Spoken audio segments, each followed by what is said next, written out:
I'm very excited to be able to share with you today the very first video in a brand new series where we explore this question as we go on a journey together from source to form, where we explore the I am, the Logos, the Christ consciousness, and the sacred sound of Om, to uncover how the universe was created and how this can help you to create your own reality. This isn't just philosophy, it's a path to awakening your deepest power and learning how to reshape your reality from the inside out.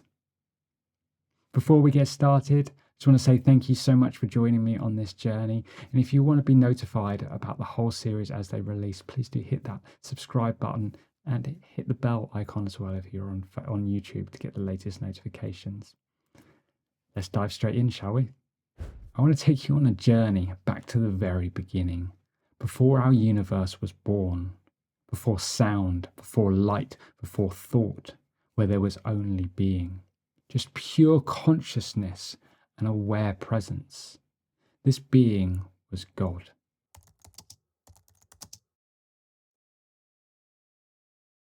In the story of Exodus in the Bible, when Moses met God, he asked for his name. And God replied, I am that I am. I'm not going to attempt to pronounce that in the original Hebrew, but this is what he said. This is the name that he gave. And this is a term that we're very familiar with, of course, because we work with our I am presence, our true connection back to source, back to God, the very God being that we are. We're going to explore that a little bit more in a bit. But this name, I am that I am, is a declaration of pure existence, eternal and unchanging. It is the pure essence of God before form.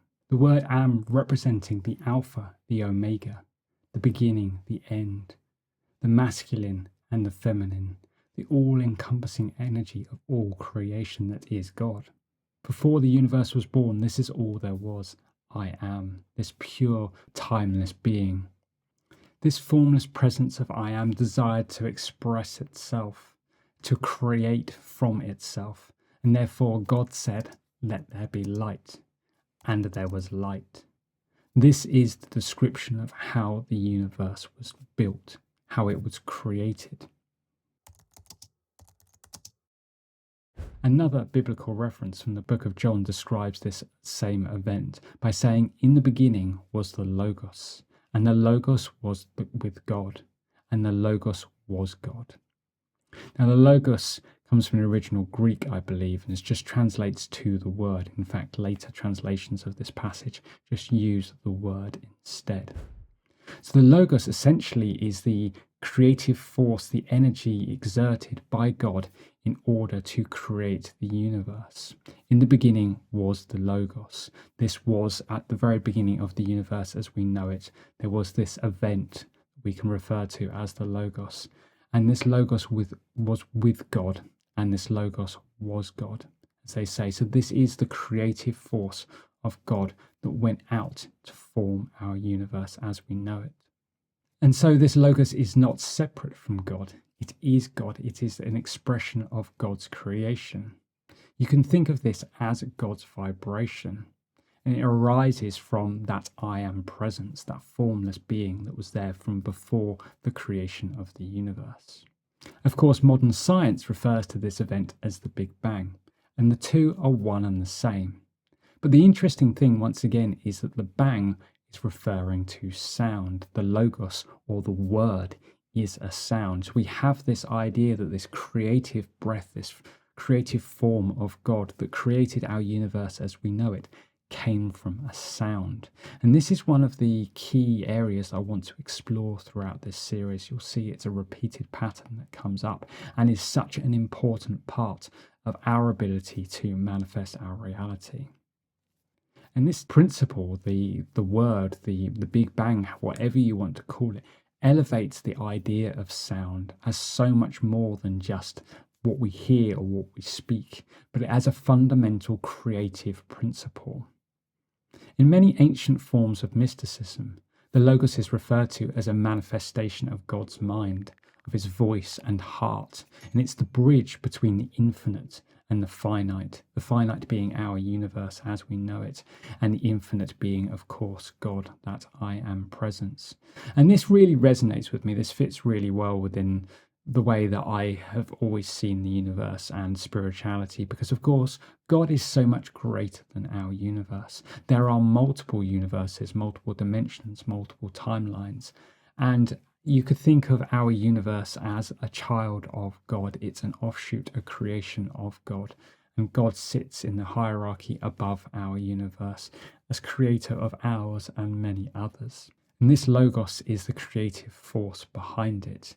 If you will, it's the blueprint for all creation. It is the order of the universe. It's the vibration, the pattern that holds our cosmos as we know it together.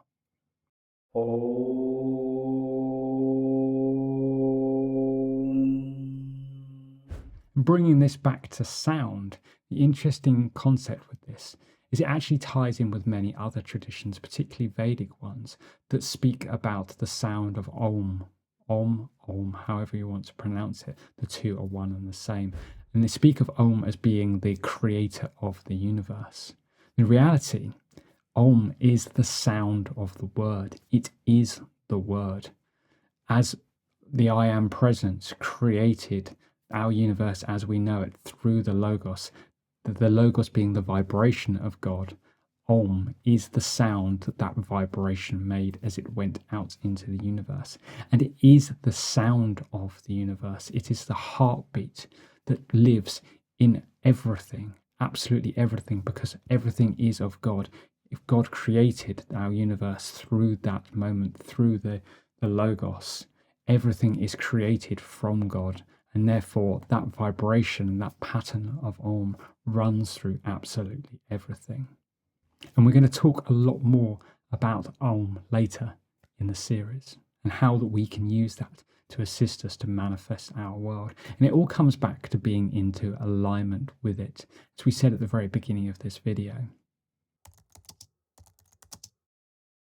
Now, another really interesting thing happened when the Logos happened. And this is the creation of Christ consciousness. Essentially, Christ consciousness is the Logos given form. When God let out that breath through the Logos, created the universe, it created form, it created matter, it created force. The Christ consciousness is alive in everything. It is everything. And this is the vibration that fills the world around us. This is the essence of God as we know it, that is in absolutely everything. And this light is consciousness. It is alive, and it is light.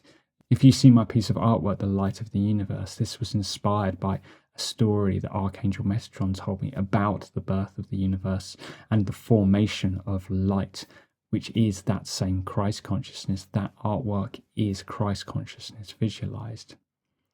And this was alive, it was breathing, and it went out into the world to experience, to create. It was the essence of God recreated into form. It is, if the I am presence is the formless version of God, Christ consciousness is the formed version of God. I appreciate we're getting stuck into some pretty heavy concepts here, so feel free to rewatch this as well if you want to help really instill all of this stuff. So this light, this Christ consciousness, infused absolutely everything that came after the Logos. It filled the stars, it filled all matter, all forms of life, and eventually it formed humanity. When we refer to the God within us, the light that lives within each one of us, this is the Christ consciousness. We are alive with it, and this is the physical manifestation of God that we hold within our hearts. This Christ is not separate from God. It is not separate from us. It is part of us, and therefore we are part of God. Christ consciousness is life. It is love. It is light. It is presence. It is alive. It is speaking, and it is creating through all things. It is the awakened presence of that Logos given form. It's the light and the awareness of the Logos made manifest, because it is the light of God. Of course, now when many of us think of Christ, we think of Jesus. And actually, what Jesus was trying to teach us was not that he was Christ. Well, he was Christ. That's what he was trying to say. But more importantly was he was trying to say is that we are all Christ, because that same light that lived with him, that he activated and anchored so beautifully, that enabled him to achieve such incredible things, is the same Christ light that is awakened in all of us. We just have to tap into it. We have to become that and to allow it to work through us.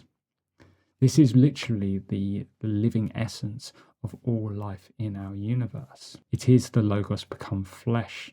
If we actually go back to that quote from earlier on, in the beginning was the Logos, and we look at the expanded version of this, what it actually says is, in the beginning was the Logos, and the Logos was with God, and the Logos was God. Through him all things were made, and the Logos became flesh and dwelt among us. This is a reference to that Christ light within us all. But as I say, this isn't just within us. This is in all elements of the universe. It flows through the trees, through the stones, the ocean, the wind. Absolutely everything that we see, that we experience as form in this universe exists within it, the Christ consciousness. It is the intelligence and the vibration that animates life, whether it is conscious or not. Everything is alive, and not just in a biological sense, but in a spiritual sense, through this energy within it. And so, through extension, the realization of the Christ consciousness within us is also a connection with the Logos that birthed it within us, the creative force of the universe. And therefore, that same creative force flows through you. And this is why I've been talking about this today, because this is a fundamental thing to understand in recognizing our power and our ability to manifest our reality. And just as the universe was born through sound, the Logos expressed the sound of Om.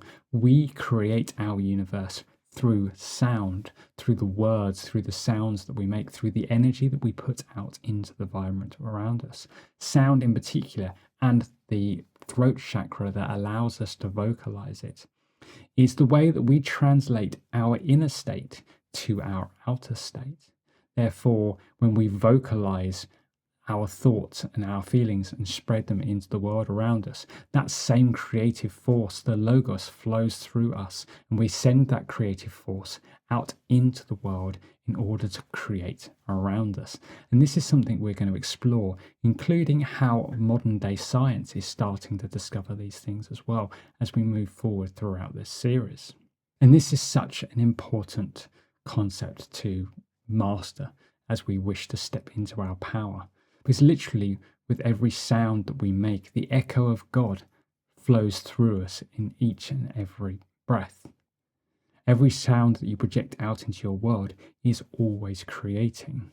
And this, of course, can be an incredibly powerful thing, because when we speak with intention, we become a vessel for the Logos to shape the world around us. But of course, if we are speaking of things that we don't want to create, that same creative force is shaping the world around us. And so it's so important to take control of this. And this really starts with the inner. As I said, the throat chakra really is that expression of moving the inner world into the outer world. And so to control the vibration that we send out into the world, we need to first calm the mind, calm the emotions. And this, of course, is the journey we're on. This is what we've been discussing all this time. If you've been following my channel, or perhaps doing your own shadow work, it's this idea of how we take control of our vibration, so that we can manifest that at the highest possible vibration into the world around us. And again, this is what we're going to explore throughout this series. And so I'm just going to clarify on a few talking points to this, because I know I've thrown a whole bunch of terms at you, and this is really deep esoteric knowledge that we're talking about today. So just to help instill these things that we've talked about. The I am presence, the essence of source, pure, formless, eternal being. Essentially, this is God, existed before the universe, until God made the decision to create. And so with a great and mighty breath, it let out the Logos, the expression of the I am, which gave order and vibration to the universe. It created form from the formless I am to the form of Christ consciousness. It did this through the sound of Om. This is the vibration of the Logos, and it let out that sound into the universe as we know it. The vibration of Om still echoes through the universe to this day. It echoes through you, it echoes through me, it echoes through my computer, my camera, my table, my beautiful cats. Every single part of life as we know it, the I am resonates through, as too does the Christ consciousness, the physical manifestation of the I am given form in the world around us. It brings life to everything, and most importantly, it brings life to you. It brings an anchoring of that I am presence into your physical state here and now. You are the Christ, therefore you are the Logos, and you are I am. I'm going to dive deeper into all of these subjects as we move throughout the series. So that's where I'm going to leave things for today. We've already covered some very deep subjects, but stay tuned for part 2 coming very, very soon, where we're going to dive into the idea of the conscious field. This image that the world around us is alive and reflects back the energy that we put into it, and how we can use this to our advantage in order to manifest. We're also going to take a quick look at quantum field theory, a modern day scientific approach which is touching on the very same boundaries that spirituality has been talking about for millennia. It's going to be a really interesting discussion and help us lead us to that place of understanding how the universe around us works, so that we can work with it to manifest the reality of our dreams. So if you've enjoyed this video, please do consider hitting that subscribe button. And if you're on YouTube, maybe even the bell icon too, so that you can be notified when part 2 and the following parts become available. I just want to say thank you so much for joining me for this series. It's been such a pleasure to share it with you. If you've enjoyed it, also please do hit that like button. It makes a massive difference to us here at the channel. And I just want to send you so much love from my heart to yours. And I'll see you again very soon. Bye-bye.